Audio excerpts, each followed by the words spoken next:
Hello guys, so welcome back in this channel. On today's video, I'm gonna show you how you can add a shake animations to your edits in Funimate. So here, just start your edit by clicking on the plus icon at the bottom. Choose to edit video. Now you can just select your videos to edit. Okay, I'm going to add this one. Click on the check icon and then choose the video format. Click on next.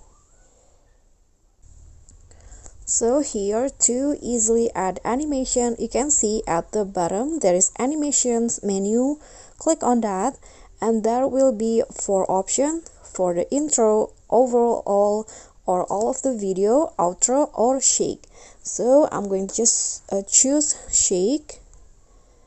And in here you'll be provided with lots of options that you can use, but if you are on the Funimate free, you can just choose the free animation. So I'm going to just add the flash shake, for example.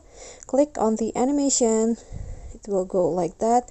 You can also add more than one shake animation, this jiggle for example, or this knock. Okay, so that's it. Thank you so much for watching. Don't forget to like, comment, subscribe, and also click on the thanks button below. Bye.